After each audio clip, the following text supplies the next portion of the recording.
After the northern and southern United States split up over slavery, creating the Union and the Confederacy and starting the American Civil War in 1861, both sides began experimenting with their Navy vessels. Steam engine had already come into prominence, and both sides used steam power for their warships. However, warships weren't the only thing moving through the water. Enter the submarine. Now, submarines already were a thought-up thing at the time and were used in the war, but they all were either very early prototypes, only sailed once or twice, or just completely failed at their job altogether. What made the Civil War subs different was they existed in a time where technology in the 19th century was starting to improve, and when people were getting a sense of how to improve them in general, such as using them properly during war, as well as make them go for extended periods of time. These are the lost submarines of the American Civil War. Let's start with the Union. For those who aren't all familiar with these subs, you'd be surprised to know that the Union only made one submarine, the USS Alligator. Not that one. The Alligator was built in 1861 by Neathey and Levy, sorry if I pronounced that wrong, after the Union Navy asked for a submersible vehicle. It was designed by French engineer Brutus de Villeroy, again sorry if I pronounced that wrong, who actually built a submarine in 1832. The Gator was 14 meters or 47 feet long, the beam being 1.42 meters or 4 feet 8 inches, and 1.68 meters or 5 feet 6 inches tall. She was built out of iron, carried 18 men, and was the first submarine with built-in watertight compartments. At first, she was propelled by 8 man-powered paddles on each side. But this would only last a year because in 1862, the paddles were replaced with a hand-crank propeller, which actually improved its speed a little bit. There was an air pump located inside that was connected to 2 tubes connected to floats, with air being supplied from the surface. This made it one of the first submarines with an air supplying system. She was launched on May 1st, 1861. After she was launched, she was towed to Philadelphia Navy Yard, where she was tested and manned. She was then given to and put under command of Samuel Eakins, a civilian. She was to be towed to Hampton Roads, Virginia by the steam tug Fred Kopp. They departed on June 14th and sailed down the Delaware River through the Delaware and Chesapeake Canal and entered Chesapeake Bay, reaching Hampton Roads on June 23rd. Although many tasks were considered for the Alligator, she wasn't going anywhere because the water wasn't deep enough in the James or the Appomattox for the Alligator to fully submerge, as inspected by senior naval officer Commander John Rogers. In fear of vulnerability to enemy attacks, Captain Eakins requested permission to head back to Hampton Roads. As she was heading back after she departed on the 29th, the sub was ordered to head to Washington Navy Yard for further testing. In August of that year, Thomas Selfridge Jr. assumed command of her and a naval crew was assigned. The tests were announced by Selfridge as a failure. She was kept in the naval yard being rebuilt, and the oars were swapped out with a propeller in July of 1862. And after that, President Abraham Lincoln watched her in action in March of 1863. It was around this time that Rear Admiral Samuel Francis DuPont had taken interest in the Gator and wanted to use the sub in his plans to take Charleston, South Carolina. Commander of the USS Sumter, Acting Master John F. Winchester, was ordered to sail to Port Royal, South Carolina with the Alligator in tow. On March 31st, 1863, the two vessels went underway for Port Royal. However, nature had other plans. The two vessels got caught in bad weather the following day, and this would continue on for another day until the Sumter was forced to cut the Alligator off on April 2nd, sending the Alligator sinking to the bottom of the coast of Cape Hatteras. The Alligator was never seen again, and her wreck has never been found. So, yeah, that's pretty much it for the Union's only submarine, and had a pretty short career, actually. So, we will move on to the Confederacy now.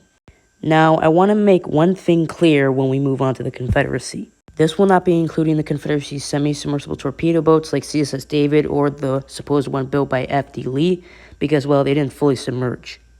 Now that I have that out of the way, let's move on to the Confederacy. Yeah.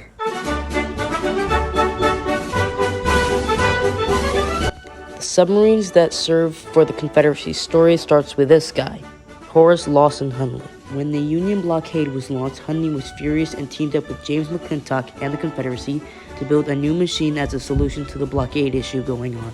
A submarine by the name of CSS Pioneer.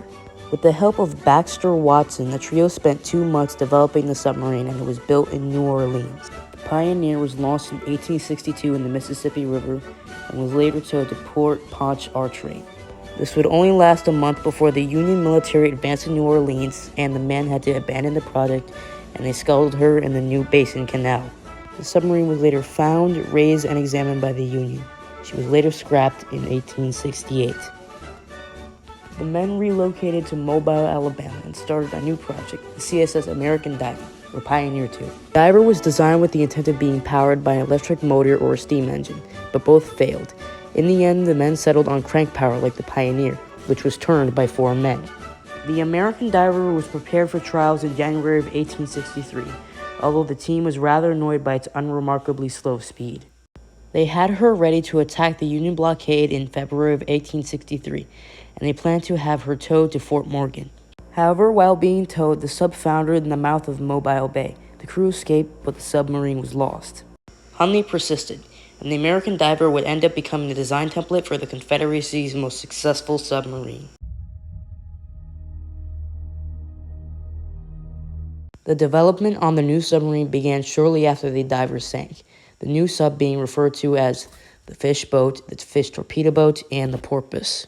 The team designed the new sub to be sleek and modern-looking. She was designed for a crew of 8 to make her move, 7 at the crank, and 1 steering plus directing her. At each end sat ballast tanks that could be filled or emptied by hand pumps. Iron weights were added to the bottom of the hull to help enter more ballast. In the event of an emergency servicing, the iron weights could be unscrewed and removed from the hull. The submarine was launched in July of 1863. This new submarine was not like its predecessors. It was a whole new beast. And what a beast it was. During testing, it actually managed to successfully sink a coal-fired boat in Mobile Bay. This was done by tying a bomb to a rope that was tied to the submarine, and the submarine would pull the bomb along to its target, as pictured here. This was all managed by Admiral Franklin Buchanan, who was also the captain of CSS Virginia. However, the submarine was seized by the Confederate Army when it was shipped by rail to Charleston, South Carolina. It was stripped away from the Confederate Navy and instead handed over to the Army. Lieutenant John A. Payne and a few others volunteered to be the sub's crew. This would only last for 27 days after she was seized, because during a test dive, Lieutenant Payne stepped on the lever that controlled the sub's diving planes by accident, sending the sub diving with one of the hatches still opened. Although Lieutenant Payne and 2 others made it out alive, the rest didn't and drowned. After this incident, Lieutenant George E. Dixon was put in charge of the sub, with all orders coming from General P.G.T. Beauregard. However, on October 15, 1863, disaster struck yet again. While performing a series of diving tests, the sub failed to surface, killing everyone aboard. One of them was Hunley. Hunley had volunteered to be the commander of the sub during this test, a fatal mistake. After the incident, she would be raised again, and a funeral would be held for Hunley and the other men on board. The sub was posthumously named H.L. Hunley by E.C. Singer. The sub was saved and used again for the attack it would become most famous for. On February 17, 1864, the H.L. Hunley approached its target. By now, a spar torpedo had been attached to the bow of the submarine and was put back under the command of Lieutenant Dixon. The target in question was a 1,240-ton screw-steam sloop of war Union warship USS Housatonic. A little before 9 p.m., a black landsman by the name of Robert F. Fleming, Jr. noticed a dark object sailing towards the ship. At first, everyone thought it was a porpoise, but as the Hunley approached the ship closer, the crew realized it was an enemy ship. Rifles were fired instead of the cannons due to the submarine's close proximity. However, the shots didn't pierce the sub's iron hull. By then, it was already too late. The Hunley shot its spar right at the Union ship, piercing the Housatonic's wooden hull. 5 lives were lost in the Housatonic's sinking.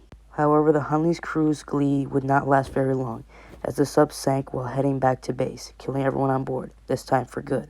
The Hunley is now famous for being the first submarine to sink a ship. Her wreck was located in 1995 and was raised in 2000, and has since been restored. She now sits on display at Friends of the Hunley, a museum in North Charleston, South Carolina dedicated to her. As to why she went down, it's currently theorized that the explosion from the spar damaged her because she was in close proximity to the Housatonic, and the shock wave killed the crew. And these, ladies and gentlemen, were the lost submarines of the American Civil War. If you enjoyed this video, that's great. If you didn't, then that's okay. Like, comment, share, subscribe, and I will see you guys at a later date.